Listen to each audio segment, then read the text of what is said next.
Ibu. Iya, Ya halo kan, Ibu. ada ya selamat pagi. Kemudian dari juga Provinsi Aceh kalau sudah hadir dan yang lainnya ada juga dari eh, ya sebagian internal memang ya sudah, sudah hadir juga dan beberapa dari Kuningan. Kuningan juga sudah hadir. Terima kasih sudah bergabung dengan kami. Mudah-mudahan acara hari ini bisa bermanfaat dan eh, mudah-mudahan Pak Febri juga bisa mensupport kami selanjutnya, tidak hanya hari ini saja untuk program-program selanjutnya. Baik, saya akan membacakan CV Pak Febri dulu ya. Jadi saya sekali lagi mengucapkan selamat kepada Pak Febri ya, yang kemarin sudah diundang oleh Kementerian Ristek Dikti ini sebagai salah satu 1.000 ilmuwan dengan H-indeks di atas 15. Jadi kemarin kita eh, diundang oleh Kemenristek untuk Konvensi Indonesia pertama. Di situ dosen, peneliti, frontier, kemudian beberapa dosen dengan kaliber publikasi atau level indeksnya yang di atas 15 itu dianggap sebagai pionir untuk penelitian di Indonesia gitu ya. Nah, eh, kita bisa lihat juga di sini beberapa apa, informasi dari Pak Febri. Beliau memang alumni dari Malaysia ya, eh, termasuk MSc dan PhD-nya. Dan bisa dilihat ininya spesialisasinya lebih ke agriculture dan fokus ke penelitian trichoderma sepertinya, fullnya publikasi ini ya. Next, kemudian eh, bisa dilihat nanti teman-teman yang dari luar kalau mau berkolaborasi bisa dilihat bahwa working experience itu lebih banyak kepada bidang-bidang kajian eh, apa dalam Innovation Network SRI ya. Ini juga menarik sekali. Next, kemudian riset grant-nya sudah sangat aktif sampai tahun 2023-2024 juga. Saya kira masih berlanjut ini karena dengan riset grant ini publikasinya beliau sangat banyak sekali dan sampai 50 dokumen sejak 5 tahun terakhir kalau nggak salah ya. Itu saya kira sudah luar biasa sekali dengan 50 dokumen itu sudah bisa mencapai H-index 16 ya Pak ya. Sekarang ya Pak. 17. 17, oke. Nah, sangat cepat sekali. Nah, dengan reputasi beliau seperti ini, kami juga ingin seperti itu Pak. Nah, bagaimana strategi Pak Febri untuk bisa menjelaskan minimal sekarang tahap pertama kita menulis review artikel dulu Pak. Ini mungkin yang sangat jarang ya karena teman-teman itu sangat jarang mereview menulis publikasi dalam bentuk review. Tapi kalau menulis publikasi dari hasil riset mungkin sebagian besar sudah pengalaman begitu. Saya kira itu dan ini juga mungkin sangat bermanfaat untuk adik-adik mahasiswa yang sekarang ada di sini karena itu juga menjadi hal penting untuk bisa sebagai bentuk keluaran untuk persiapan kelulusan. Saya singkat saja informasi tentang CV, kita lanjutkan kepada pematerian. Waktu sekitar 70 menit. Abdul, setuju ya? Ya, Iya. termasuk tanya jawab, termasuk tanya jawab. Jadi fleksibel saja Pak. Kira-kira nanti Bapak Ibu boleh bertanya di apa kolom chat ya untuk pertanyaannya untuk supaya kita persiapkan untuk dibacakan. Saya kira silakan waktunya Pak Febri. Hmm.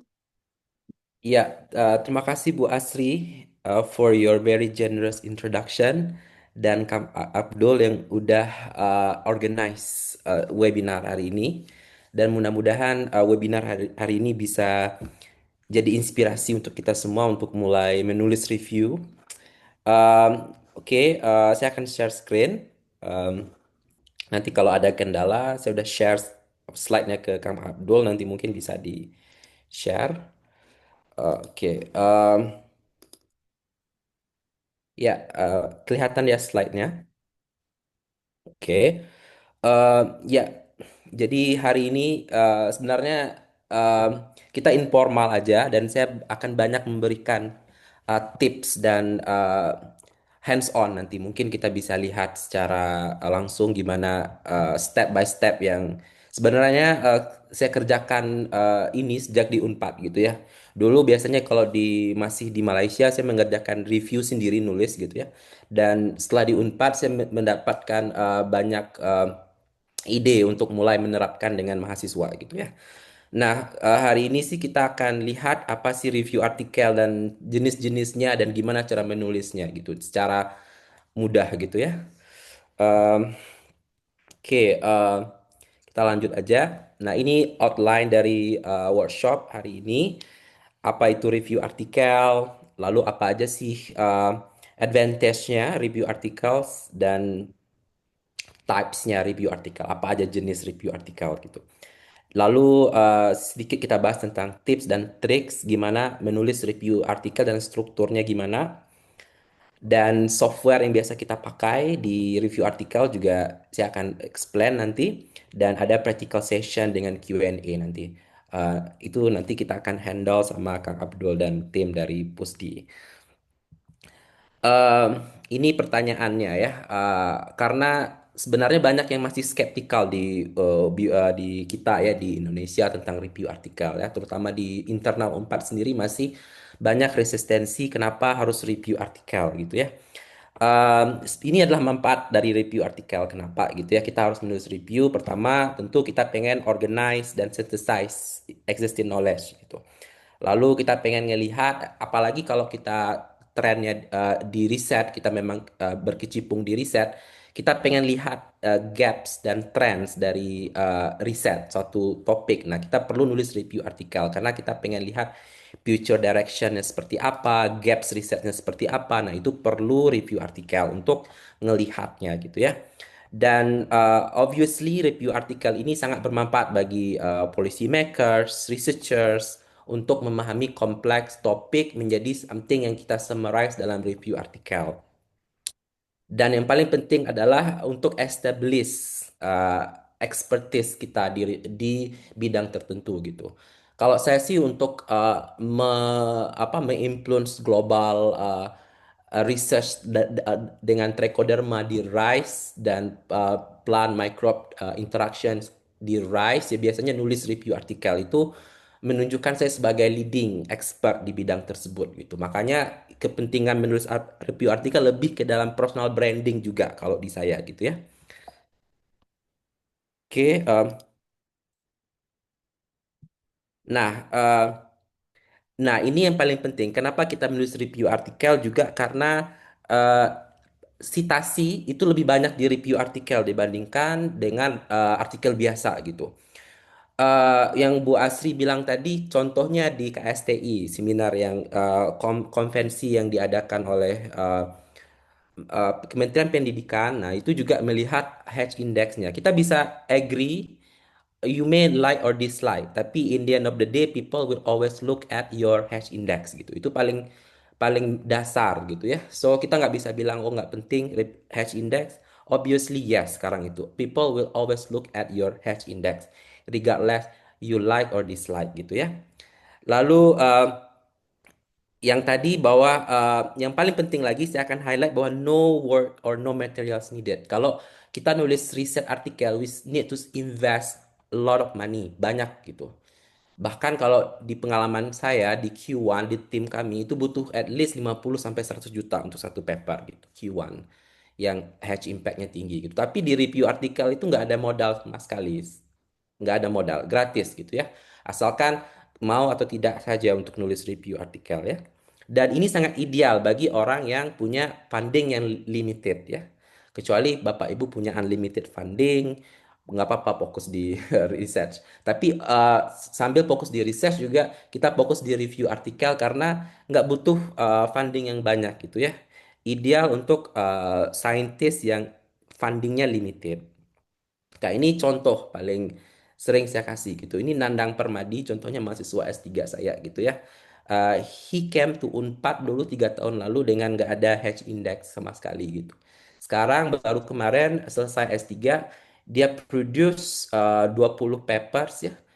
Sebagian itu adalah review articles. Nah, ini contohnya selama 3 tahun bisa Bapak Ibu lihat paper review yang paling banyak citasinya gitu ya. Ada yang di top 5 ini, tuh 2, 3, top 6 ini ada 4 review articles gitu. Nah, yang review articles ini yang baru yang tahun kemarin udah hampir 50 citasinya gitu. Jadi, review artikel ini adalah sarana yang paling cepat bagi Bapak Ibu kalau pengen produce something out of nothing dan juga to produce impact yang bikin H index Bapak Ibu tinggi gitu ya. Nah, saya lanjutkan sama Scopusnya juga. Lihat di Scopus ada 19 documents yang Nandang produce selama 3 tahun dan juga hash indexnya udah 10 gitu ya. Nah, most of the papers yang Nandang publish ya, kita memang fokus di riset dan review gitu. Kalau Nandang waktu di S3 sama saya dan Prof.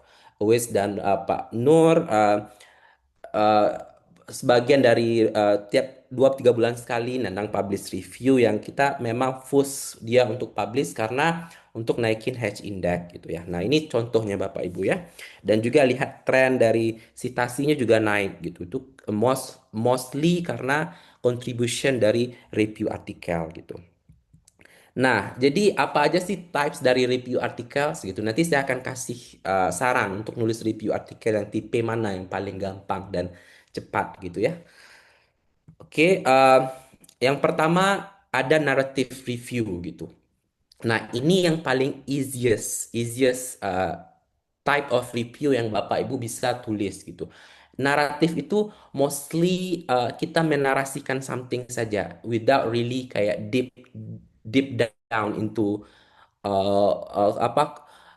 elaboration sama konsepnya gitu ya. Biasanya summary. Nah, ini cocok bagi Bapak Ibu yang pemula gitu dan adik-adik mahasiswa gitu ya. Nah, ini saya terapkan di mahasiswa S1 gitu. S1 ada sebagian mahasiswa S2 juga nulis narrative review. Nah, ini yang paling gampang karena ini nggak butuh tool. Ini bisa digunakan untuk summarize broad topic of something qualitatively, flexible, no structure, no strict methods, dan but is of course can be biased dan ini good for background and theory gitu ya. Nah, ini contohnya narrative review ini tahun kemarin ini mahasiswa S1 kita Dedat yang masih S1 semester 7 ya.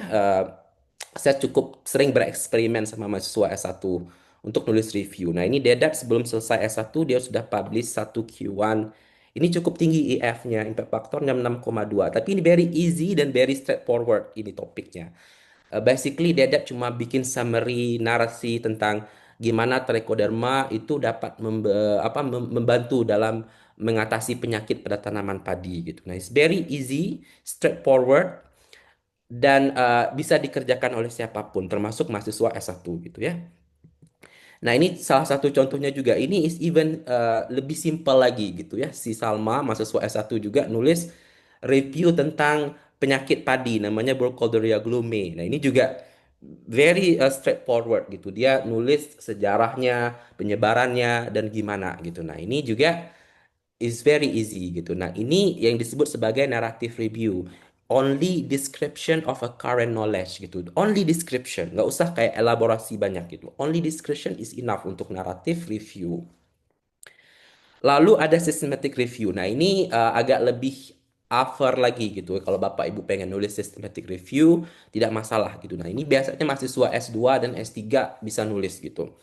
Nah, ini kita menjawab satu specific research question. Apa sih research question yang kita ingin tanyakan gitu. Nah, ini kita harus deep down, elaborated, dan juga comprehensive gitu. Biasanya ada protokolnya ya, ada step-stepnya gitu ya. Dan ini nggak ada biasnya. Basically karena banyak apa banyak eh, opinion dari kita gitu. Nah, ini sedikit opinion dari kita tapi banyak faktanya maka sedikit bias. Dan ada juga ini bisa diregister di Prospero. Ini termasuk salah satu website yang kita bisa register untuk masukin systemic review sebagai current knowledge gitu. Oke.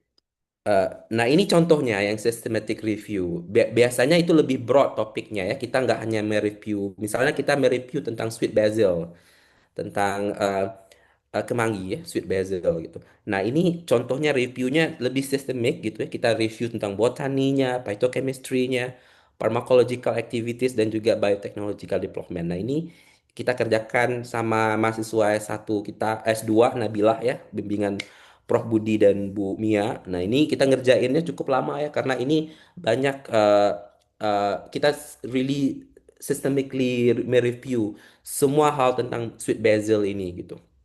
Nah, Nah, ini contoh systematic review. Ini agak lebih upper. Kalau saya sarankan mending mulai dari naratif review dulu gitu ya. Nah, ini kalau Bapak Ibu udah punya tool dan knowledge yang cukup, nah bisa go down ke systematic review.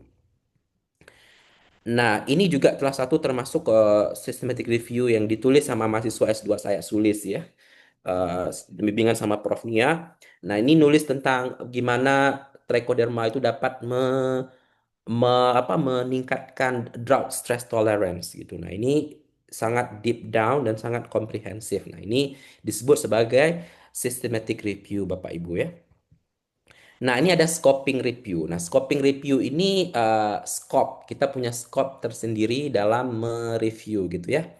Biasanya tujuannya adalah kita pengen mapping the extent and nature of research. Nah, itu scoping review. Kita ingin mengidentify gaps and priorities dalam satu topik yang broad. Nah, itu scoping review. Scoping review ini sangat broad ya, tapi less detail analysis gitu. Kalau systemic, fokus dan comprehensive, tapi fokus ke satu topik. Tapi kalau scoping review, karena scope itu kan besar ya, jadi broad scope, less detail analysis gitu. Dan basically ini nggak ada quality assessment analysis juga gitu. Kita nulis scoping aja, apa sih yang kita pengen nulis. Nah, ini biasanya kalau Bapak Ibu pengen mereview tentang research gap dan juga current trend dalam research. Nah, ini bisa tulis scoping review. Nah, ini yang kita coba kemarin sama mahasiswa S2 juga nulis satu scoping review tentang gimana sih penggunaan trichoderma dalam insect pest gitu. Tapi kita scope-nya cuma di Lepidoptera saja gitu. Nah, ini kita bisa lihat di sini bahwa ini sebenarnya scoping review ini adalah gimana cara kita secara systematically map the breadth of evidence yang available on the particular topic, field, concept, or issue. Nah, ini scoping review. Tingkat kesulitannya juga nggak begitu susah scoping review kata saya ya. It's quite easy to do it, nggak begitu ribet. Tapi memang lebih banyak bacaannya saja gitu ya. Biasanya kalau bisa lihat di citasinya, di references listnya, kalau scoping review ini bisa sampai 250 gitu ya kalau Bapak Ibu nulis scoping review karena broad topiknya very broad gitu ya. Nah, ini ada critical review. Nah, critical review ini nggak cocok untuk mahasiswa pemula gitu ya, S1, S2 gitu.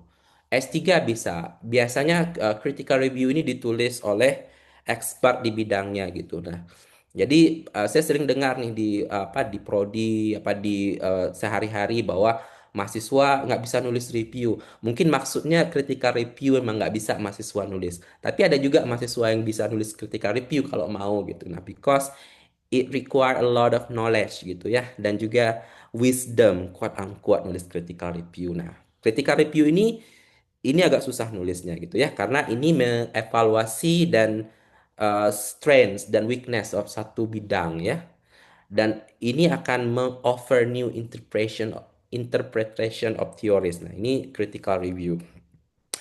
Sebenarnya saya sempat nulis critical review dulu ya sama colleague dari Malaysia gitu. Kita punya konsep bahwa ada namanya bakteri Pentoa. Pentoa ini bakteri yang uh, to some extent dapat menimbulkan penyakit gitu. Padahal report sebelumnya bilang bahwa bakteri Pentoa ini beneficial microorganism yang dipakai untuk biofertilizer. Nah, kita nulis uh, critical review tentang kita menjudge pentoa ini. Gimana sih pentoa ini? Apa penyebabnya sampai bisa to some extent bisa beneficial dan juga bisa uh, apa patogen at the same times. Nah, ini critical review. Kita mengkritisi pentoa dan menjelaskan kenapa gitu. Nah, ini lebih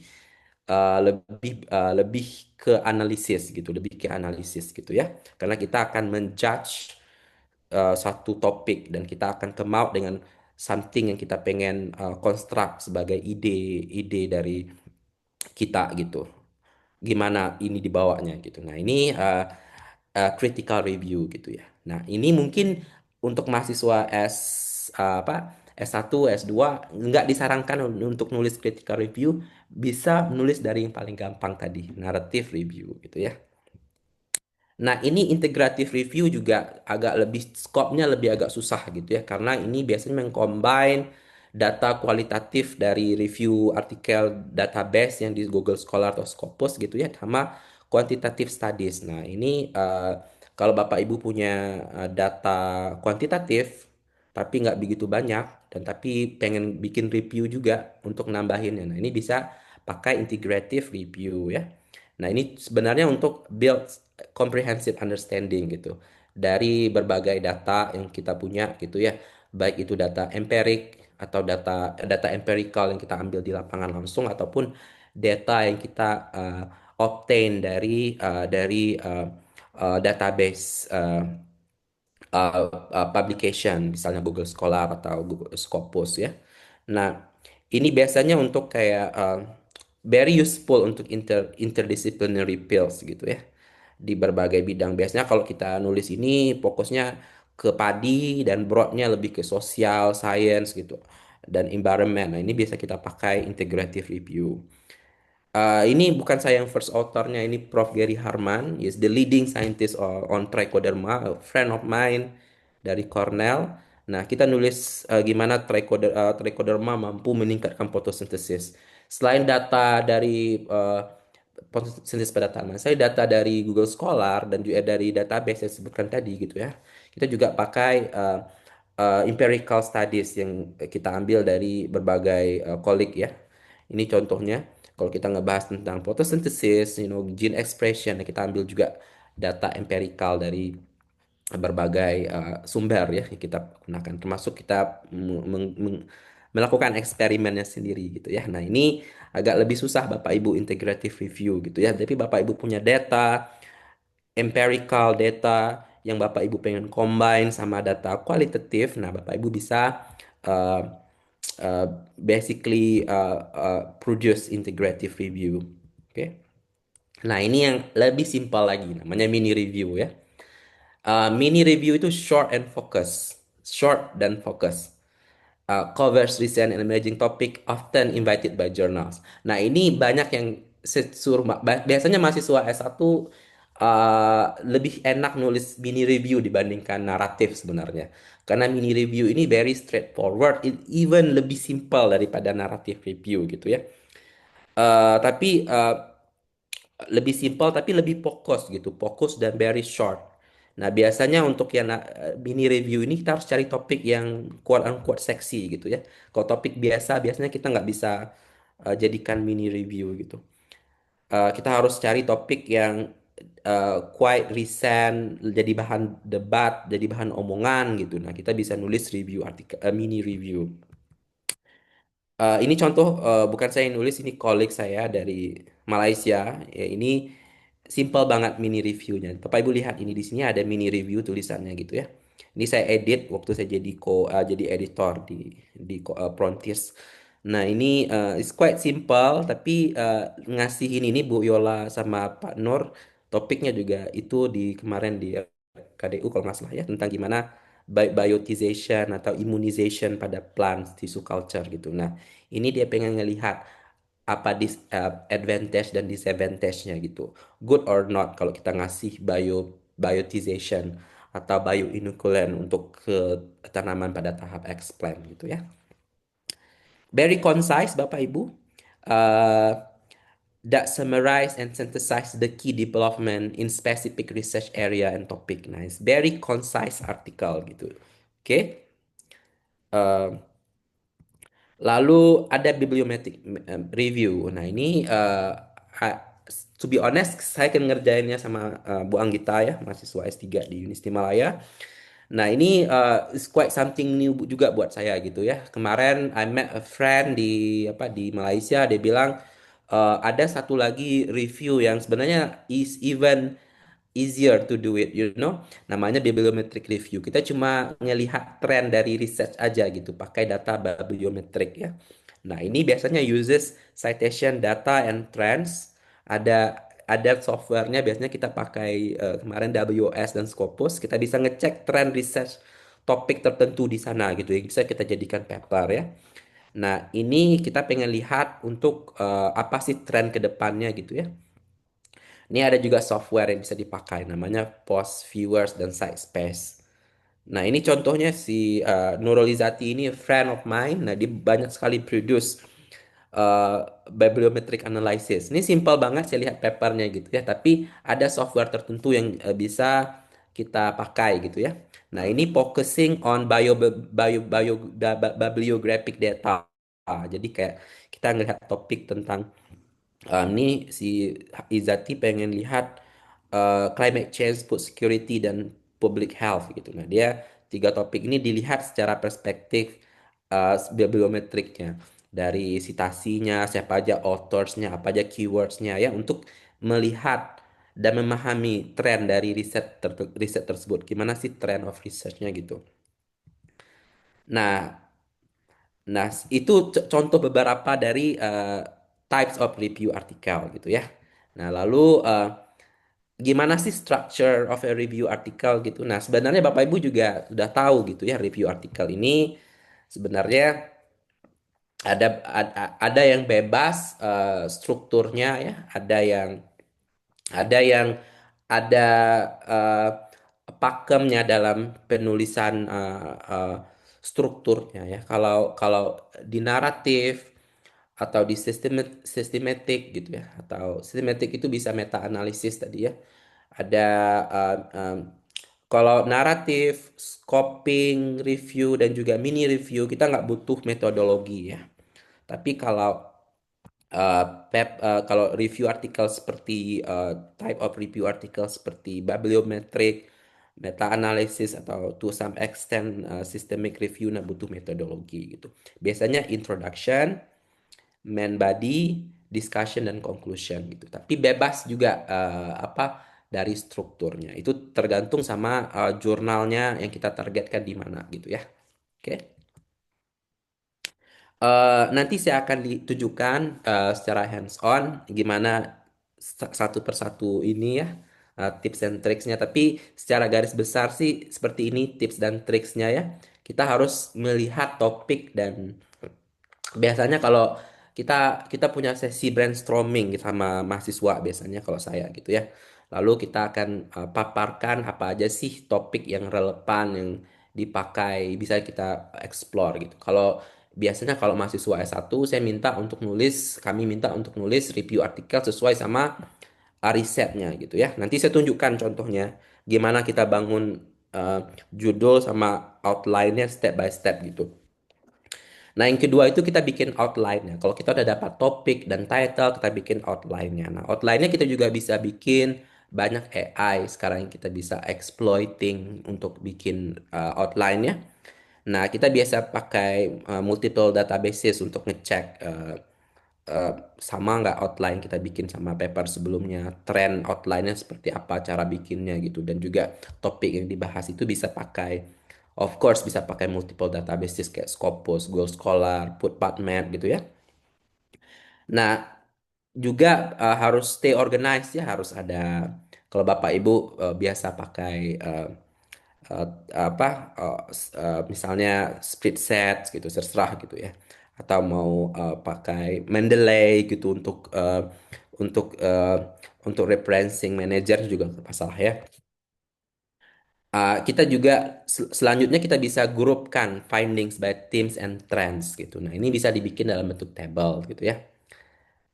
It depends. Kalau Bapak Ibu nulis naratif, kita nggak terlalu selalunya harus kritikal ya. Tapi kalau nulis coping, sistemik atau integratif review yang saya sebutkan di awal gitu, kita harus kritikal. Oke, biasanya kita akan minta mahasiswa atau saya sendiri juga akan bikin summary dalam tables dan visuals. Nah, itu bagus karena biasanya review artikel selalu butuh summary dalam bentuk tables dan visual. Nanti saya tunjukkan ya contohnya seperti apa gitu ya. Nah, ini contohnya ada mahasiswa kita kemarinnya S2 gitu. Dia penelitiannya tentang uh, uh, bioprospeksi trichoderma Yunanens dalam biokontrol penyakit fusarium pada apa? Pada bawang merah gitu ya, Fusarium wilt pada bawang merah atau layu ujung pangkal akar pada bawang merah gitu. Nah, tapi si mahasiswanya belum begitu paham tentang konsep trichoderma dan fusarium, gimana trichoderma itu membiological control kan fusarium. Nah, jadi di awal risetnya ya tahun lalu gitu, saya minta si mahasiswanya nulis review tentang topik trichoderma yang trichoderma jamur trichoderma yang biasa dipakai dalam mengatasi penyakit fusarium. Nggak hanya di bawang tapi juga di seluruh horticultural crops karena bawang termasuk ke dalam horticultural crops gitu. Nah, kita udah dapat judul nih. Kita brainstorming dan kita dapat judul. Nah, baru kita kita minta mahasiswanya untuk menulis outline-nya, Bapak Ibu. Nah, ini contoh outline-nya. Bapak Ibu kalau nggak nyaman pakai bahasa Inggris, bikin outline bisa bikin pakai bahasa Indonesia gitu. Ini contoh outline yang ditulis oleh mahasiswa kita gitu ya. Dia tulis pendahuluannya apa yang mau dimasukin gitu. Penyakit fusarium, fusarium itu sendiri gitu. Trichoderma sebagai biokontrol terhadap fusarium, prospeknya ke depannya seperti apa, kesimpulan gitu. Nah, ini kalau biasanya kita produce setelah 2 minggu pertama setelah ide pengen nulis mutu muncul gitu. Kita came out dengan title dan kita produce outline gitu. Nanti outline-nya sebenarnya Bapak Ibu juga bisa pakai. Saya nanti tunjukkan caranya gimana ya pakai AI gitu ya. Nah, ini contohnya, ini minggu pertama. Nah, ini udah termasuk sebulan 2 bulan pertama gitu ya. Si awal udah selesai kemarin S2-nya. Nah, ini kita udah dapat judul dan udah ada abstraknya juga. Nah, body of papernya udah ada walaupun banyak eh, yang harus kita perbaiki gitu ya. Nah, ini contohnya dari 2 minggu ini ke sebulan lebih gitu. Nah, jadilah out paper yang udah lengkap gitu.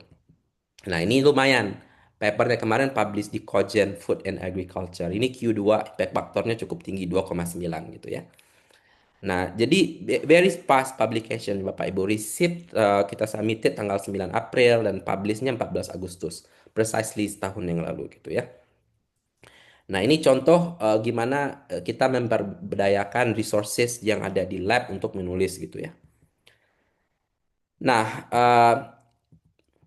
kalau untuk tools dan AI, nah kalau kalau mungkin Bapak Ibu juga ada yang mungkin adik-adik mahasiswa yang datang hari ini mungkin baru di dunia riset ya.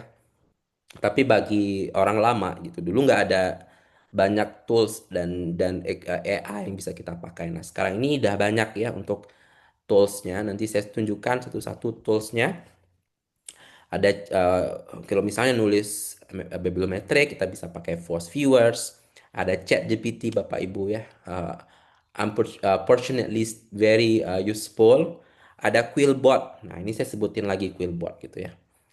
Mungkin saya bisa jadi brand ambassadornya Quillbot gitu karena saya selalu sebutin Quillbot. Ini very nice very very nice tool gitu ya, tool nice tool untuk nulis gitu. Ada Canva. Canva ini mungkin adik-adik mahasiswa udah banyak yang punya Canva gitu. Canva ini kita selalu pakai untuk nulis gambar.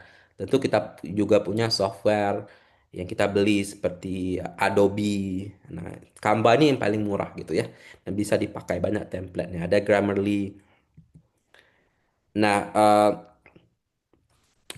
mungkin saya akan tunjukkan dulu ya sebelum kita move on ke final advice ya. Nah, ini since kita ngomongin ini apa namanya tools dan AI-nya Bapak Ibu ya. Nah, ini contohnya yang AI yang kita pakai dalam menulis gitu ya. Nah, kita bisa pakai Quillbot. Nah, Quillbot ini untuk paraphrasing, grammar check. Nah, kalau plagiarism check nih jangan pakai Quillbot ya, kita pakai uh, Kita pakai Turnitin. Nah, Unpad menyediakan Turnitin secara gratis bagi staf dosen gitu ya. Nah, ini sangat membantu dalam menulis ya. Kita bisa pakai ini untuk paraphrasing. Mungkin saya bisa ambil contoh di sini ya. Dan kita bisa minta contohnya Bapak Ibu ya. Karena kita langsung aja ke contohnya biar enak Bapak Ibu apa menulisnya gitu ya. Mungkin saya bisa pakai Siti Dora ini. Nah, ini contohnya kita copy paste aja di sini. Nah, Bapak Ibu bisa untuk cek ini apa namanya? Kita paraphrase. Nah, misalnya Bapak Ibu takut ada. Nah, ini tool yang kita pakai contohnya. Kita bisa paraphrase pakai I mean, Quillbot ini is really useful untuk paraphrasing gitu. Tapi harus di double check lagi takut banyak yang salah gitu. Nah, coba lihat ini. Nah, ini banyak banget saran untuk paraphrasing. Nah, ini salah satu tool yang kita pakai. Jadi kita fasilitasi juga mahasiswa dan member yang ada di lab. Kita beli sih Quillbot ini nggak mahal Bapak Ibu ya, sekitar 1 juta setahun gitu ya. Worth it untuk publication yang kita produce selama ini gitu ya. Nah, ini contoh yang AI kita pakai.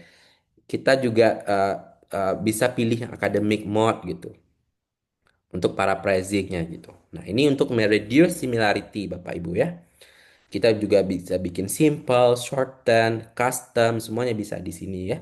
Dan juga ada AI detektornya, plagiarism checker. Nah, ini AI humanizer. Nah, ini juga Bapak Ibu kalau misalnya terlalu banyak pakai ChatGPT, nah Bapak Ibu bisa pakai ini untuk eh, bikin lebih eh, humanize gitu ya, quote unquote gitu. Oke. Nah, lalu obviously Canva Bapak Ibu ya. Nah, ini tools yang kita pakai gitu untuk nulis eh apa?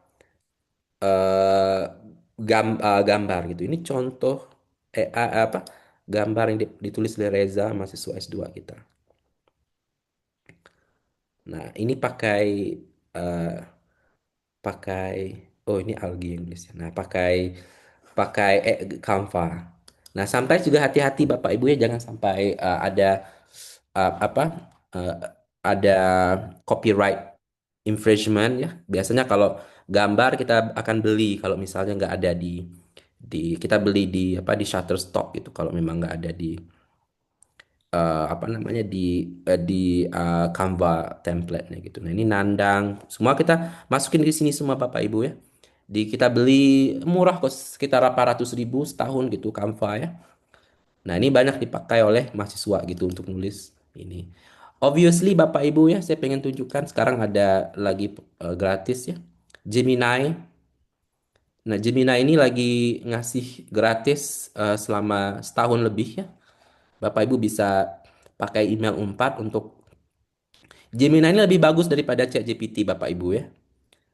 Kalau pengalaman saya sih kalau nulis lebih bagus pakai Gemini daripada ChatGPT gitu. Nah, ini versi versi apa unlimited access dan segala macamnya itu versi premiumnya Bapak Pro modelnya bisa diregister sekarang dan dapat setahun lebih gitu. Nah, ini Gemini yang saya pakai gitu.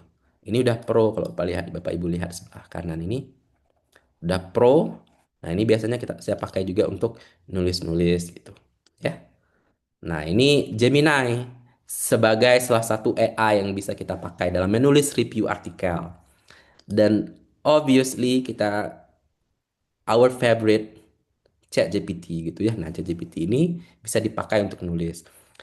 Bukan untuk menulis biasanya, tapi biasanya kita minta untuk paraphrasing atau revise English. Tapi hati-hati ChatGPT ini very obvious banget bentuk template yang dipakai gitu. Itu orang udah tahu ini ChatGPT yang nulis. Makanya kita butuh AI lain kayak Quillbot gitu untuk humanize-kan ChatGPT result yang kita produce dari ChatGPT ini gitu ya. Eh, Kemarin sih kita download ChatGPT Plus ya, tapi is too expensive, sekitar 300-400 ribu sebulan gitu. So we opted to use opted out to use Gemini instead of ChatGPT gitu. Nah, ini butuh yang premium Bapak Ibu ya. Apapun dalam nulis review itu, I think you need to use premium gitu ya, karena itu investment yang kita keluarkan. Nah, of course kalau pengen yang lebih bagus bikin gambar bisa bikin pakai biorender. Biorender ini is quite expensive ya, sekitar 500.000 sebulan gitu ya. Dan kita juga pakai Adobe untuk nulis, untuk bikin gambar, ya, untuk desain dan segala macam.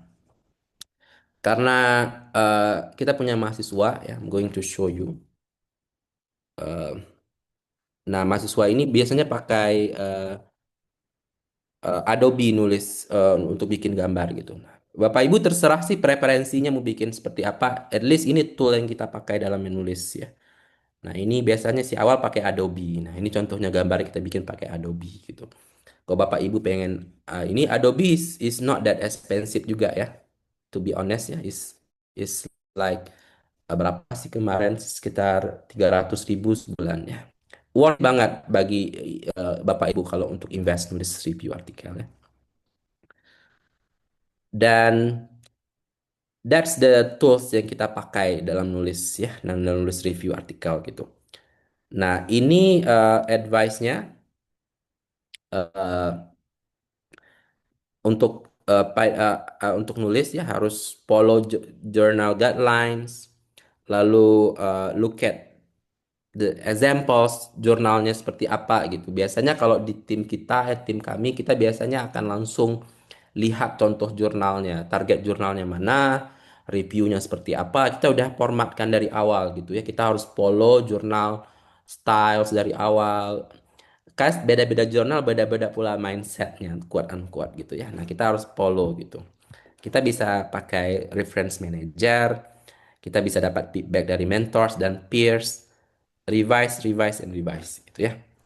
Nah, itu final advice-nya, tapi saya akan tunjukkan gimana ininya ya, Bapak Ibu ya. Eh, ininya ya.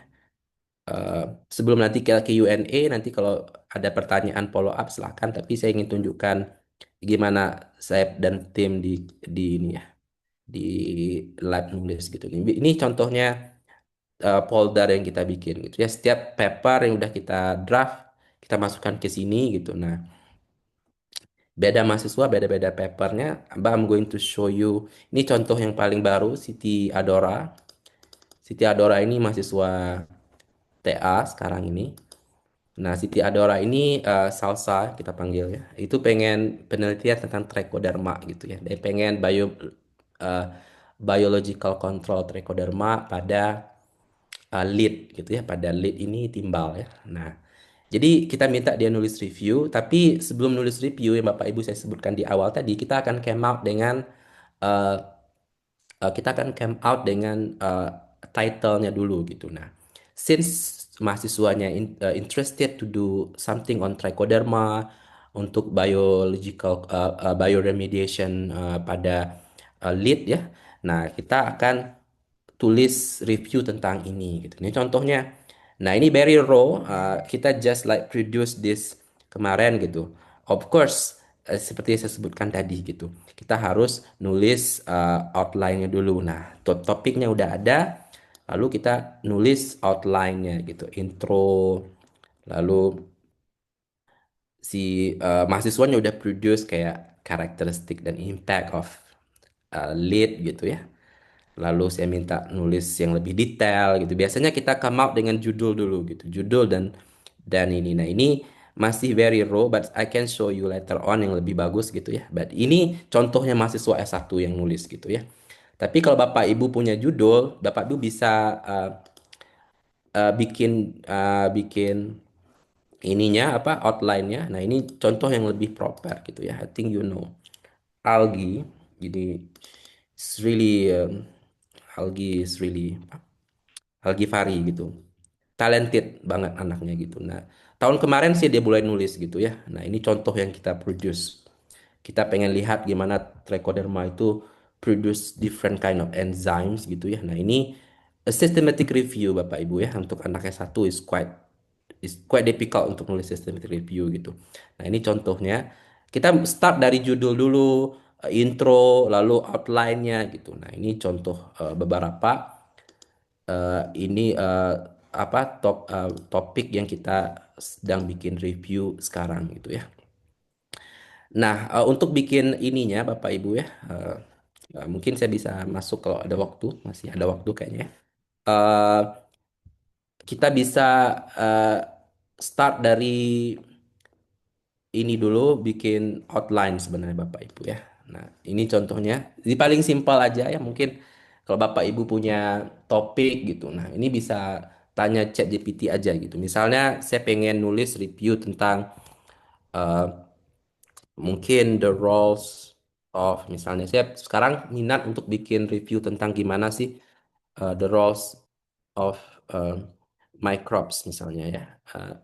In misalnya solubilizing phosphate misalnya phosphate in um, cereal crops nah contohnya cultivation. Nah, misalnya kita punya topik tentang itu tuh ya. Nah, basically it's easy for us now untuk uh, minta example lah ChatGPT untuk kayak nulis outline. Ini kita udah dapat judul nih. Ini judul yang paling raw contohnya ya, yang paling apa uh, appear on my mind now gitu ya. Kita bisa minta please write misalnya write an outline for this contohnya for this topic ya post topic review this review title atau review artikel. Nah, ini contohnya Bapak Ibu ya. Contohnya saya tunjukkan. Nah, ini dulu nggak ada ya, to be honest, zaman 3 tahun, 4 tahun lalu. Nah, ini udah ada sekarang gini. Nah, ini basically very useful gitu kalau Bapak Ibu pengen coba gitu. Nah, ini udah ada outline yang diminta, tapi harus dicek lagi karena si ChatGPT ini juga sometimes eh, kurang akurat gitu ya. Tapi at least ini udah bisa ngasih kita kayak kayak apa namanya itu garis besar gitu ya, what we want to do gitu. Nah, contohnya ini. Nah, kita bisa cek satu-satu nih relevan nggak? Kalau nggak relevan kita coret dan kita bisa cross check sama yang saya sebutkan tadi. Kita bisa cross check sama di Google Scholar. Ada nggak review yang sama mirip sama kita dan kita bisa follow metode yang apa outline di sana sambil kita banding-bandingkan sama yang di sini gitu. Nah, biasanya gitu cara kita produce eh, outline gitu ya. Di zaman sekarang lebih gampang gitu ya untuk at least untuk bikin outline judulnya gitu. Nah, setelah itu baru kita start working on the ngisi bagian yang kosong-kosong di sini Bapak Ibu. Nah, dan kalau adik-adik mahasiswa pengen gitu ya. Ingat start with something yang easy dulu. You don't need to write something yang comprehensive. eh saya nggak mau nyebutin mana paper yang important, mana yang enggak gitu ya. Basically, kita bisa mulai dari simple thing dulu kayak yang sebutkan di depan tadi. eh, kayak naratif dulu gitu. Nah, ini the easiest thing you can do now gitu ya. Eh, dan eh, ya sebelum ke tanya jawab dan kalau ada sesi hands on-nya nanti mau ditunjukkan apa saya bisa tunjukkan ya di kita gitu ya. Saya pengen sedikit biar cerita sekitar 1 menit gitu ya. Awalnya sih uh, masuk Unpad dulu 2021 ya Bapak Ibu ya. Saya masuk Unpad tahun 2021 kemarin ya. Awalnya sih pengen coba untuk minta mahasiswa S3 saya nandang dan juga kemarin juga ada S2 si Nabilah sama si Sulis ya. Nah, ternyata mahasiswa S3 bisa nulis gitu ya. Of course, mahasiswa bisa nulis gitu. Jadi produce banyak review gitu dan riset artikel juga. Lalu setahun berikutnya saya coba bereksperimen sama mahasiswa S1 gitu ya. Mahasiswa S2 gitu. Nah, mahasiswa S2 di kita ternyata juga banyak yang pandai-pandai nulis ya kayak Sulis, Nabilah gitu ya. Karin, amazing, you know. Lalu saya tanya-tanya sama mahasiswa S1 yang semester akhir gitu. Ternyata mereka juga mau nulis gitu dan willing to nulis gitu karena mereka rasa kayak untuk belajar gitu. To to make me surprise, ternyata tahun lalu ada sekitar 3 mahasiswa S1 kita yang nulis dan publish gitu ya kayak Devina, Dedat, Salma gitu. Itu Q1 semua waktu semester 8 untuk sebelum wisuda mereka udah ada satu paper Q1 gitu. Jadi tahun kemarin saya bereksperimen lebih radikal lagi gitu. Anak semester 5 saya suruh nulis gitu. Dan you know what? Turn up to be beberapa orang submitted papernya. Ada yang belum ada yang publish tapi udah ada yang accepted dengan major correction gitu. So sekarang saya nggak pernah memaksa mahasiswa nulis sebenarnya, tapi eh, mungkin bisa bereksperimen lagi sama mahasiswa semester 2 atau 3 gitu ya. Tapi saya belum coba gitu, it's too extreme to me gitu ya. Karena mungkin terlalu banyak kuliahnya juga semester 2 dan 3 gitu. Jadi sebenarnya take away message dari apa yang saya sebutkan itu bukan, obviously di Unpad memang inputnya bagus ya, mahasiswanya pintar-pintar gitu ya. Tapi it's not my point. My point is that semua bisa nulis sebenarnya kalau ada caranya dan mau gitu ya.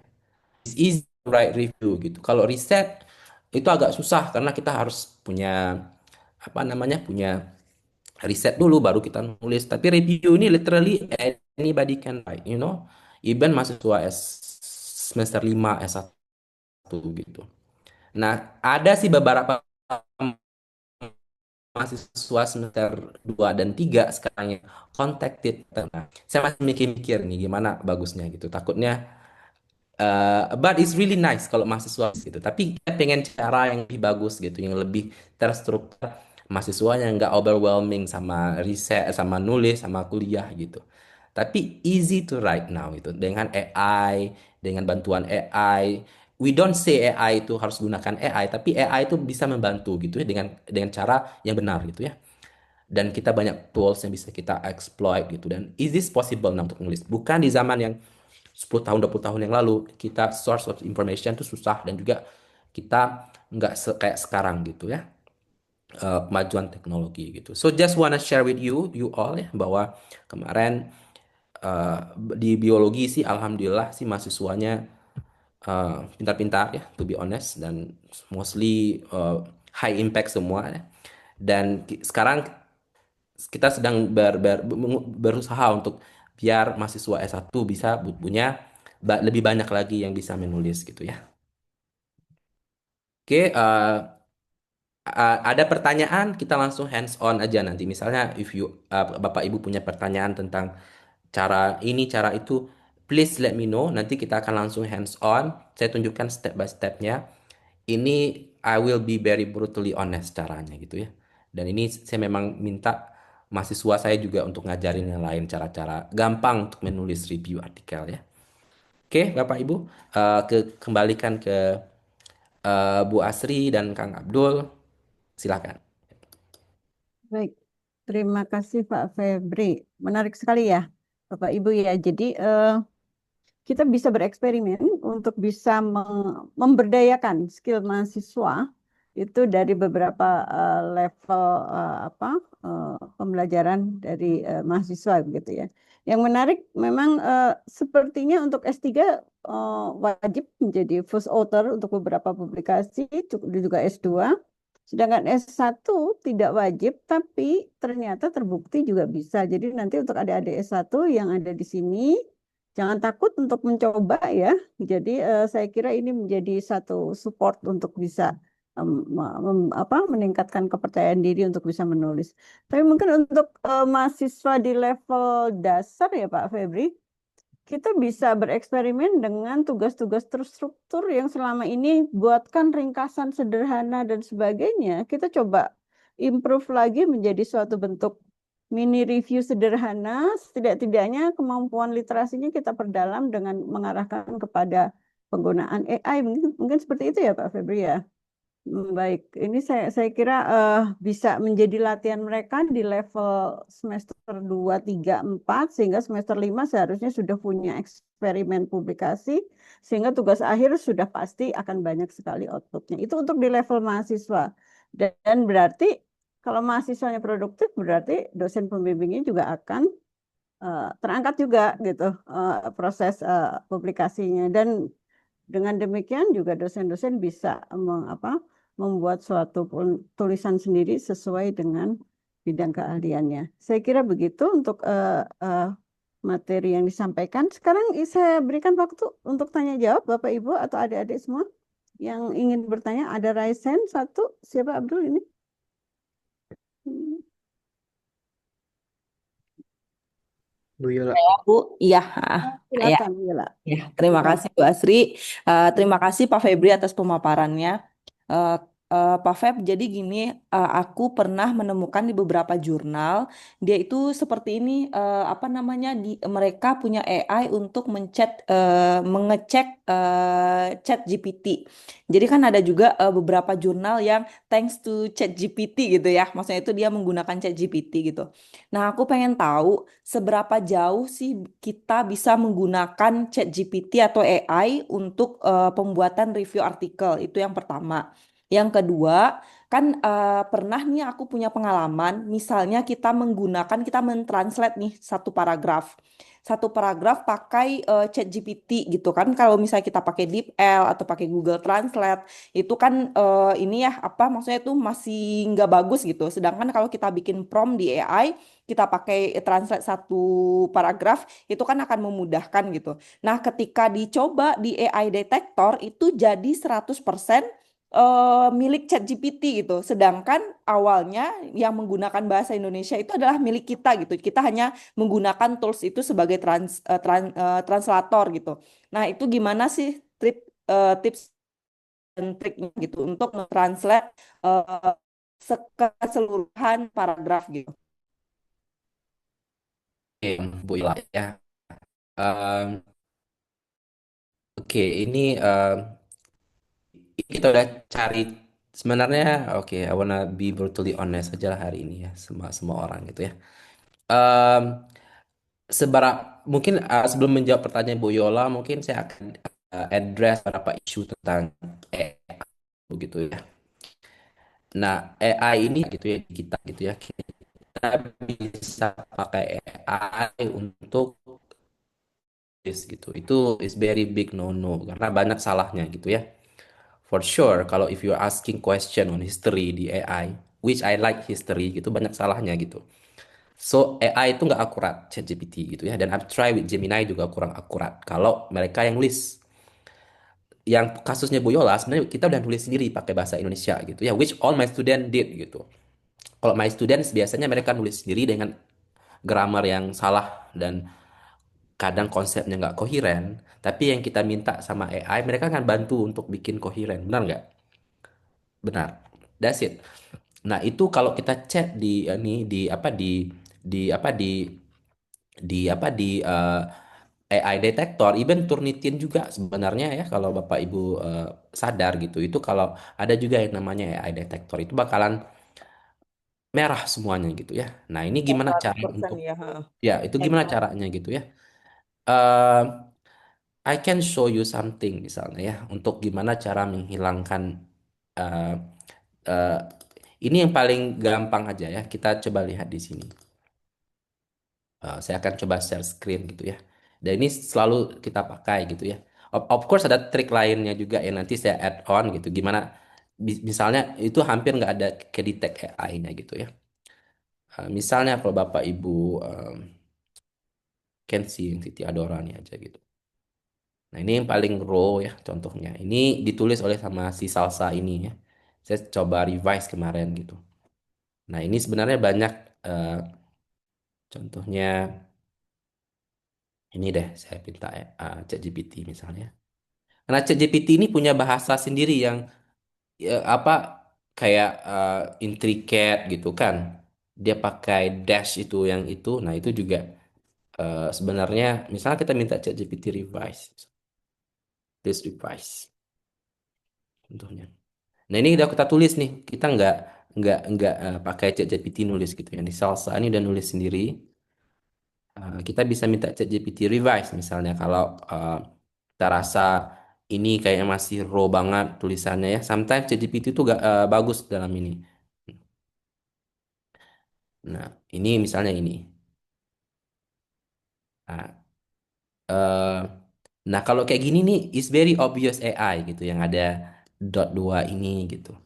Nah, basically kalau kalau di tim kita ya, kita biasa if you don't wanna ini kita bisa pakai misalnya eh, masukin ke Quillbot misalnya, ya coba harmonize.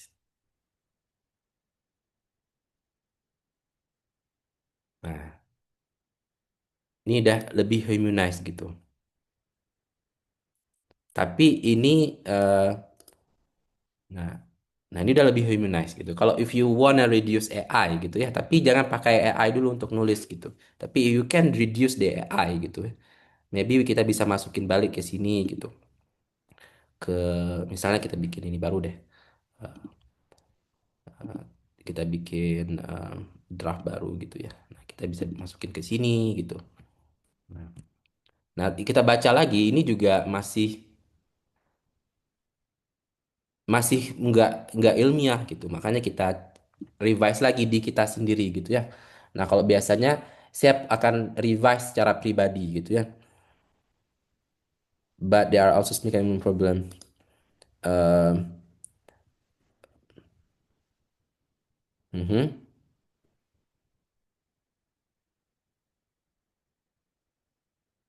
um, can be. Mhm. Nah, ini udah bagus nih. Kayaknya belum belum. It's not really bad to me kalau bahasa Inggrisnya gitu ya.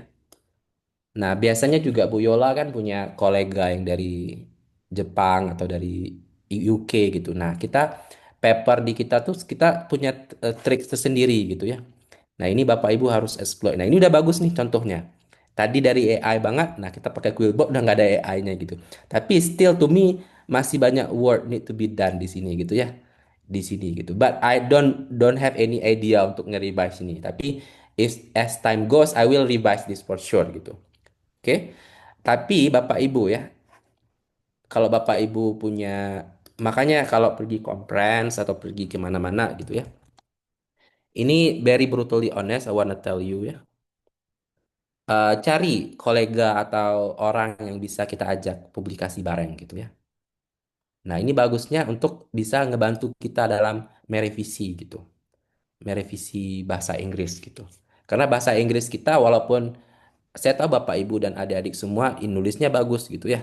Tapi again bahwa bahasa Inggris bukan bahasa kita gitu ya. Nah, kalau kita sih biasanya kita akan cari nih siapa sih yang bidang kayak kita punya trichoderma ya yang kita pakai untuk biological control. Nah, kita pengen cari nih siapa yang bisa bantu. Nah, biasanya kita akan cari authors dari luar gitu yang kita kenal, kolega gitu. Nah, misalnya kita minta Prof. Dr. Ravindra untuk revise tuh. Maka ini yang kita tulis ini dia akan di-revise balik sama dia gitu. Nah, udah bagus gitu, udah sekali rounds gitu. Nah, beberapa kali rounds itu udah kelihatan lagi ini AI gitu. Tapi yang masalahnya, the problem is that kalau seandainya kita betul-betul eh, apa namanya nulis, lalu tanpa banyak revision kita langsung submit, nah itu detect banget AI-nya gitu ya. Nah, ini contoh paper yang kita work on with Ravindra contohnya. Nah, ini sih kita ganti semuanya gitu.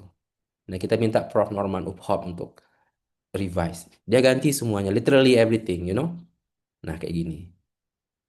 Tapi harus bersabar Bapak Ibu ya. Kalau Bapak Ibu pergi conference, nanti tanya, ada nggak cari-cari, ada nggak bisa diajak kerjasama publikasi gitu. Nah, itu tipsnya juga. If we put like big name on the paper, juga itu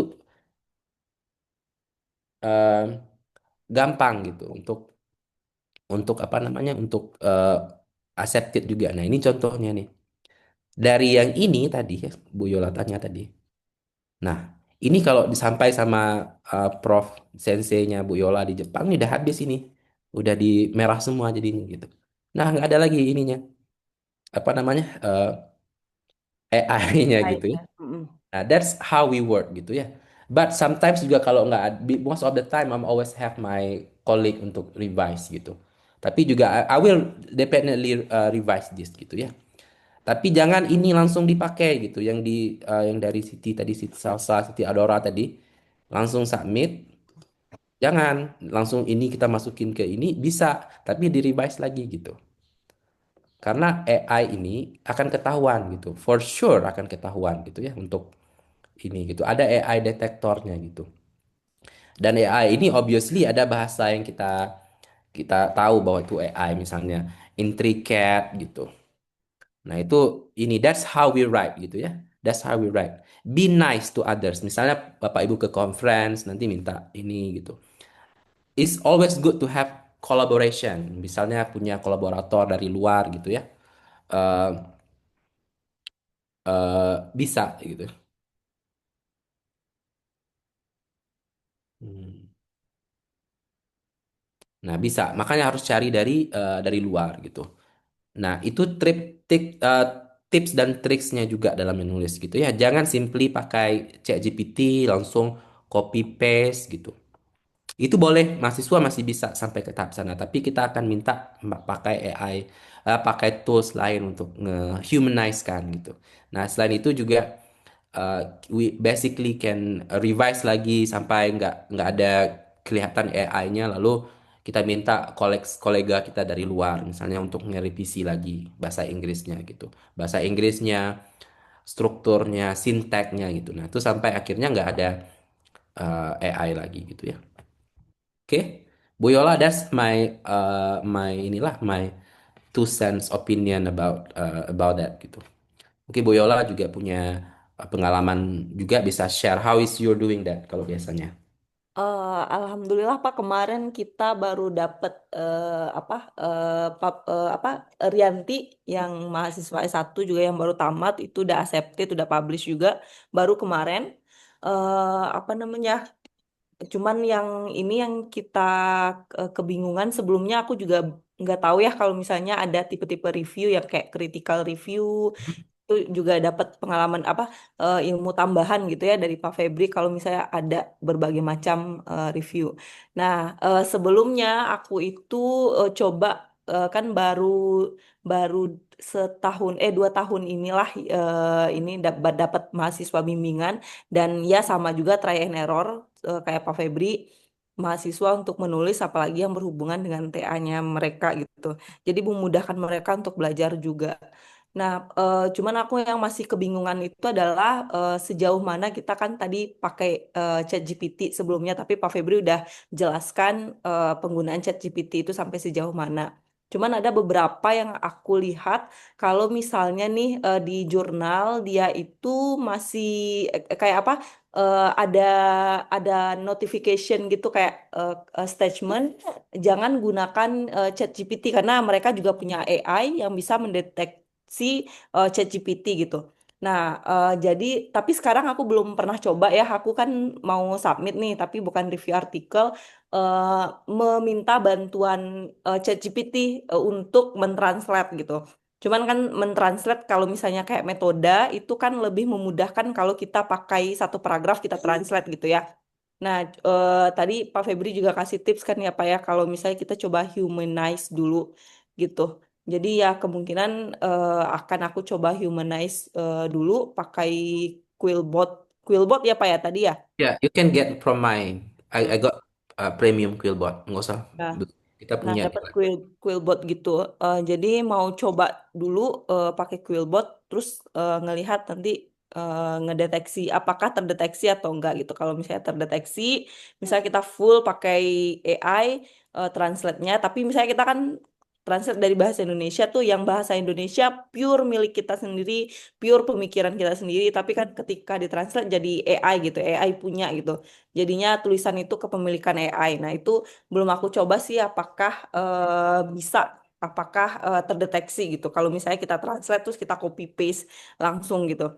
Nah, tapi ya mungkin aku akan coba humanize dulu pakai AI baru kita coba submit lagi gitu. Ya, itu bisa, bisa banget gitu. Karena masalahnya bahasa Indonesia sama bahasa Inggris itu beda sintaknya Ah, gitu. ah, ah. Mm-mm. Kalau kita translate, pernah nggak lihat bule ngomong nggak? Itu salah banget sintaknya gitu. Mm-mm. Nah, kalau kita ngomong bahasa Inggris kayak gitu gitu. Makanya kalau nulis tuh aneh bagi orang bule. Makanya kita translate, sintek dan strukturnya diubah juga sama si ChatGPT. Makanya jadi ChatGPT kan punya tendensi untuk bikin something yang udah ada di sistem mereka gitu. Jadi AI jadinya gitu. Mm-mm. You can do pakai Quillbot, humanize dulu, Ya, ya. sih. Baik.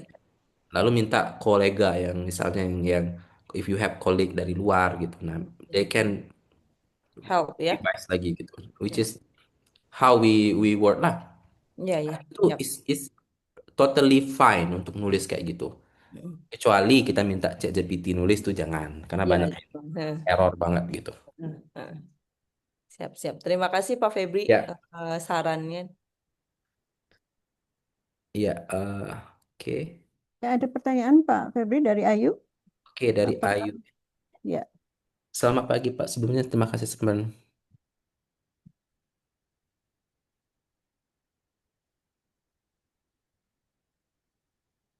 sepertinya pencarian target jurnal ya Pak.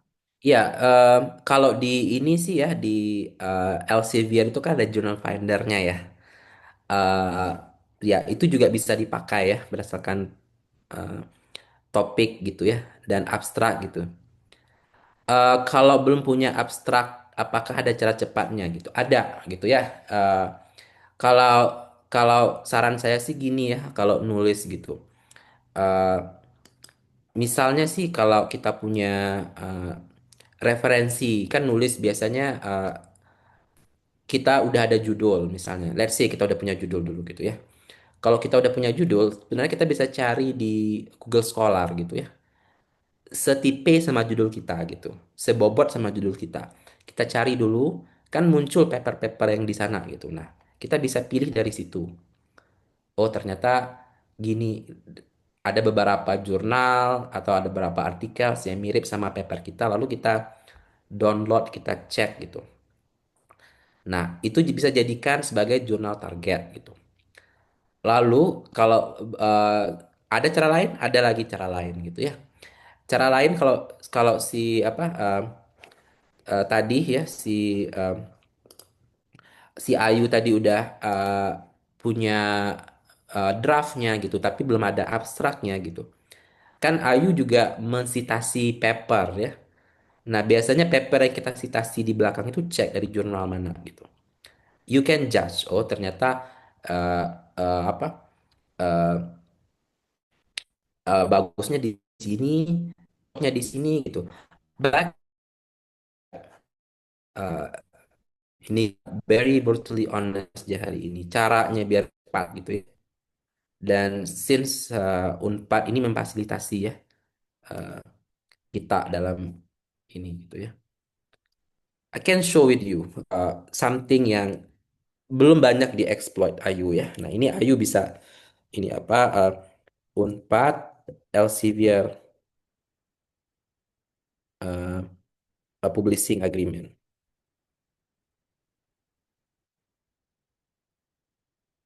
Ini belum banyak ya Bu Asri dari biologi ya untuk memanfaatkan fasilitas mewah ini. Sih, kita submit di jurnal apapun yang open access ya ada catatan yang harus kita perhatikan dari Unpad gitu ya harus terindeks di SCA, WOS dan segala macam. Cek itu lagi. Itu akan di cover sama Unpad sampai Desember 2026. Oke, contohnya jurnal ini, Biological Control ini Reza publish tahun ini. Ini harga satunya sekitar 3.390. Is fully covered by Unpad gitu.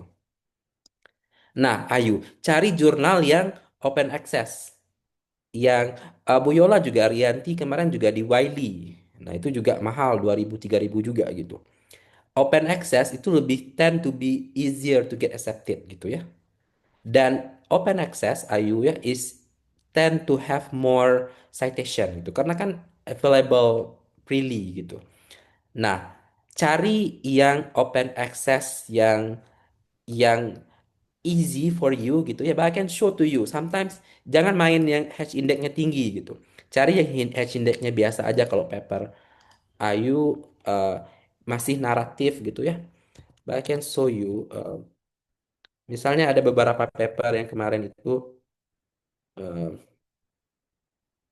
si Dedat misalnya, itu S1-nya dia publish di All Life, itu di Taylor Francis, eh, itu mahal tapi papernya dibayar Unpad gitu, karena open access ya. I'm gonna show you All Life. Cari Dedat aja deh, sorry ya.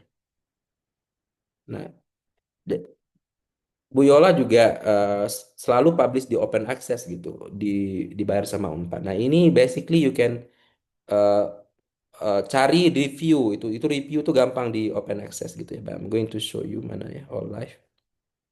Nah, ini contohnya yang di All Life. Nah, ini termasuk jurnal gampang nih, yang nggak begitu susah gitu. Nah, All Life. Ini jurnal S1-nya, paper S1-nya Dedat gitu ya. Nah, coba lihat matriksnya. Ini cuma 1,1 IF-nya, ayo. Nah, ini bisa jadi jurnal target juga. Ini nerima review juga. Nah, gitu.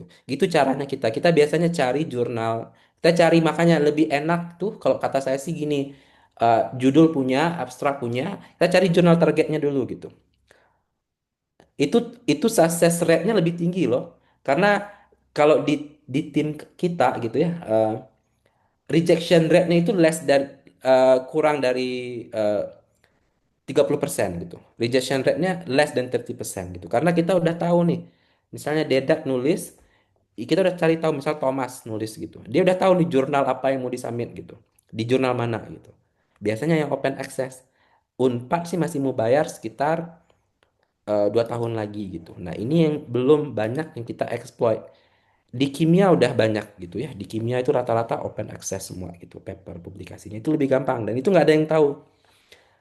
Banyak yang di biologi itu belum aware bahwa Unpad itu ngasih pre uh, waiver EPC di Elsevier, Taylor and Francis, Wiley dan Springer Nature. Nah, cari di situ Ayu ya caranya. Caranya seperti itu.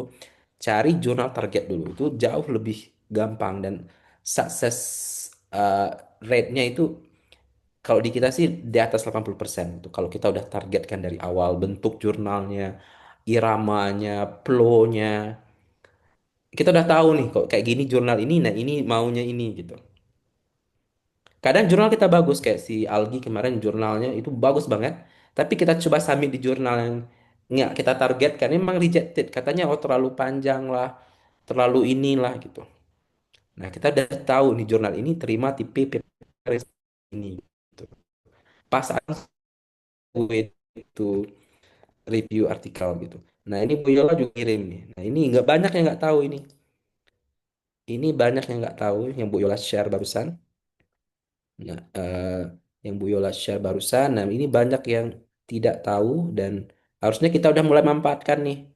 Di Pusdi udah ada tim ad hocnya untuk. Nah ini di RPM Unpad. Nah semuanya at cost. Dosen peneliti at cost. Jadi Bapak Ibu punya paper yang bisa submit di Nature Neurobiology, Neuroscience itu EPC-nya $12.000. Nah, itu gratis juga dibayar 4 gitu. Walaupun EPC-nya 1 miliar kah, 2 miliar kah, itu at cost. Nah, ini yang adik-adik mahasiswa tuh nggak mampatin gitu. Tapi di tim kita, di lab, di tim kita ya, mahasiswa pengen mampatin ini semua gitu. Ini kapan lagi dibayar gratis gitu. $3.000 gitu, $2.000 gitu ya. Nah, ini makanya Nandang dari 3 tahun lalu dapat fasilitas EPC waiver dari Unpad. Hedge indexnya udah 10 sekarang di Scopus gitu. Eh, Mohon maaf ya, bukannya kita bilang kita menuhankan paper dan hedge index gitu. Unfortunately, zaman sekarang ini people will always look at your hedge index gitu.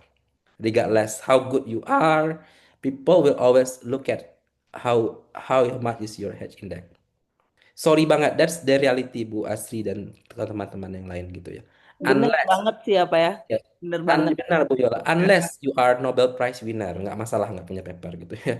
We don't care. Tapi Heeh. kalau kayak kita ditanya juga, even kemarin itu yang diundang sama ini eh, Kemendristek Dikti itu hedge indexnya juga mau nggak mau is you're really good, really smart, if you are in academia, if you are in research, people will always look at your H index. Dan adik-adik mahasiswa yang sekarang ini atau teman-teman yang lain ya, it's good to start earlier gitu ya. It's good to start earlier. I started very early dulu waktu S2 nulis gitu. Dan my H index is quite high now.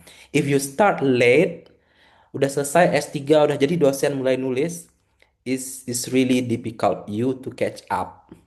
Trust me. If you are really want to go, if you want to go to academia, itu susah banget gitu. Dan ingin compete di zaman yang sekarang serba apa kapitalis ini gitu ya. Dan semuanya dilihat dari H index dan papernya gitu ya. Ya, gitu Bu Asri. Baik. Eh, terima kasih. Ada pertanyaan? Mungkin satu lagi.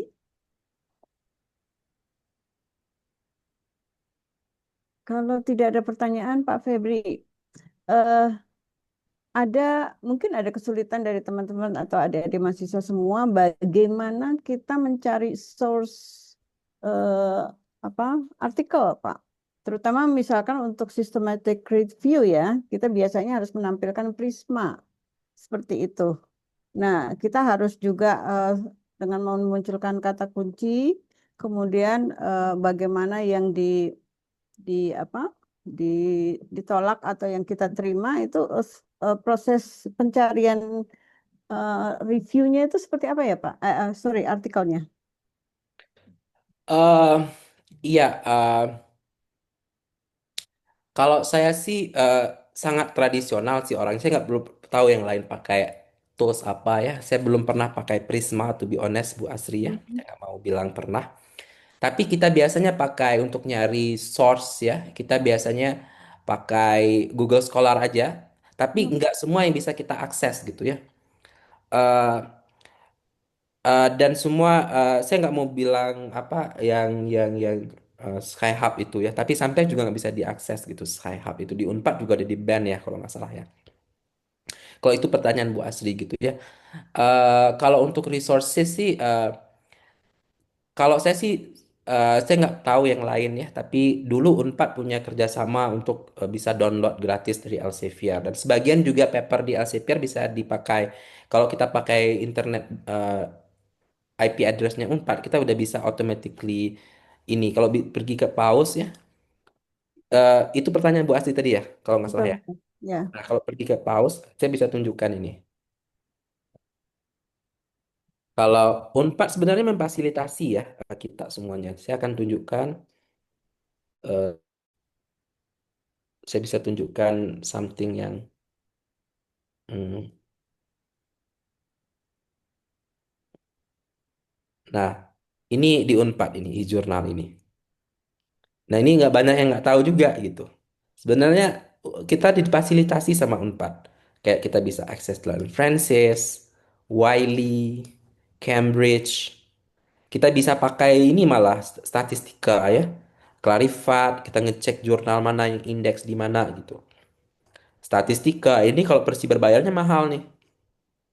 Nah, Unpad udah memfasilitasi semua gitu ya. Tapi ada beberapa yang kita nggak bisa akses dari sini gitu. Biasanya sih eh, saya masih bisa pakai Cornell punya afiliasi. Saya masih punya afiliasi dengan Cornell dan saya pakai itu. Di Cornell hampir semua paper kecuali beberapa eh, tahun terakhir di Talent Francis agak nggak bisa di Cornell gitu. Tapi semuanya bisa gitu.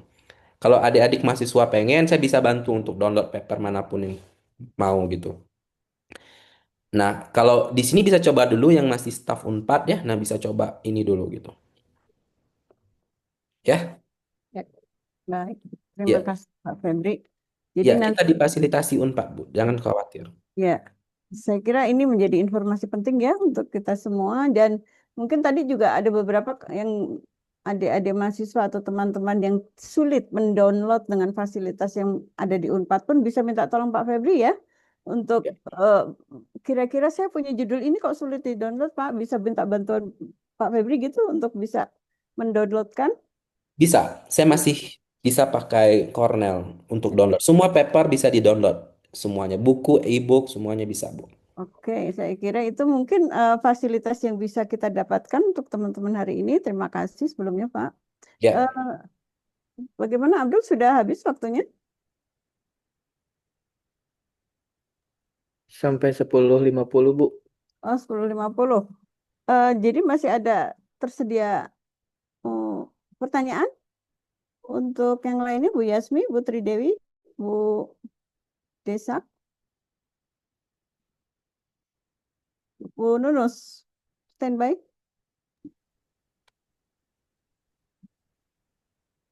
can go, don't worry. Enggak. Ya, sudah cukup ya? Saya kira mungkin ini apa webinar pertama ya Pak Febri ya. Kita akan memfasilitasi lebih lanjut rencana kami. Jadi nanti itu juga sangat tergantung dari waktunya Pak Febri nanti selanjutnya karena kita akan masuk ke tahapan eh, apa lebih ke pelatihan hands-on langsung dengan target draft yang sudah disiapkan oleh anggota eh, apa partisipan hari ini. Kita minta untuk menyiapkan draft dan satu hari kita akan full untuk diskusi hands-on dan sampai menjadi manuskrip yang selayaknya harus sudah bisa di submit begitu. Sehingga dalam waktu dekat seharusnya dari sekian banyak peserta ini seharusnya kita sudah punya beberapa jurnal yang bisa ditargetkan untuk menjadi kinerja untuk semester depan. Mungkin akan begitu, Pak. Eh, Mohon kesediaan waktunya lagi. Ya, bersedia Bu. Nanti tinggal di arrange sama Kang Abdul. Siap, bersedia. Saya kira itu mungkin ya Bapak Ibu semua. Jadi dengan pengantar program webinar hari ini, mudah-mudahan ini bisa memfasilitasi kita semua untuk mulai produktif. Kita bisa saling bekerja sama mungkin ya, saling berkolaborasi untuk tema yang sesuai sehingga dalam satu semester seharusnya luaran publikasi Bapak Ibu via penulisan review artikel ini sudah bisa meningkat dari semester-semester sebelumnya. Saya kira itu mungkin Abdul waktunya karena sudah tidak ada pertanyaan, Ibu serahkan kembali ke Abdul. Baik, terima kasih Bu Asri Penny atas sudah memandu acara ini. Sekali lagi terima kasih juga kepada Pak Febri yang sudah menyampaikan informasi yang sangat menarik dan saya juga nggak pernah nulis Pak, tapi kalau misalkan tadi dengar Bapak lumayan nih kalau misalkan nggak punya riset bisa nulis artikel review gitu ya.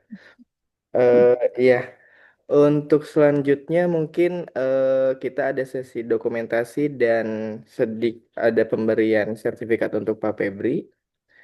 Oh, Eh, Abdul mungkin ada satu statement yang lupa ya. Eh, Monggo, Mohon monggo. maaf teman-teman, khususnya untuk teman-teman anggota Pusdi, karena tahun depan juga kita akan mencoba mengembangkan Pusdi ini menjadi pusat unggulan.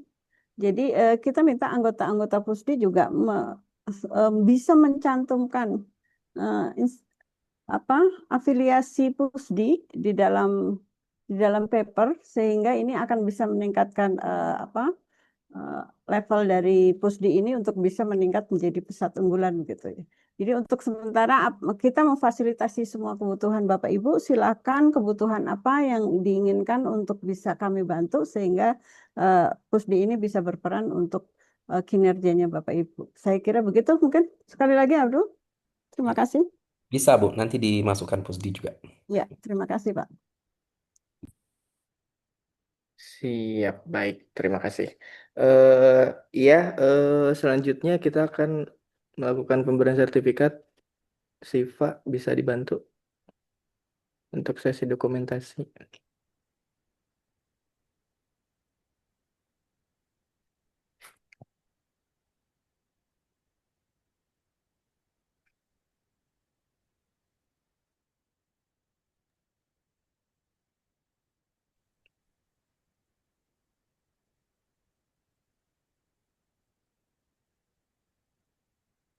Oke ya, saya dokumentasikan 1, 2, 3. Terima kasih kepada Pak Febri. Ini ada sertifikat untuk Bapak. Kemudian sudah cukup.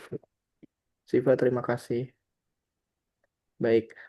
Selanjutnya mungkin ada informasi yang mau saya sampaikan terkait rencana workshop lanjutan. Seperti yang Ibu Asri tadi sudah sampaikan juga, saya izin share screen.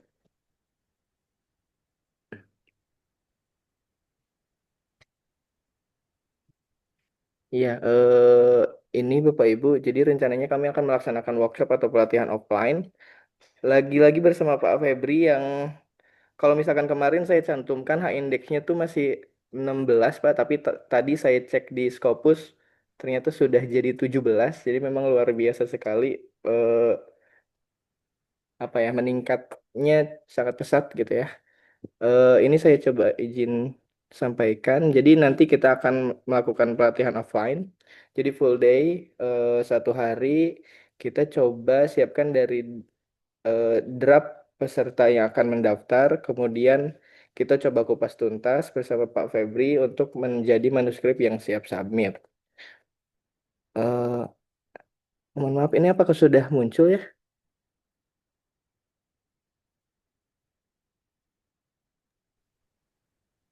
Sepertinya nggak bergerak slide-nya. Oke, sebentar.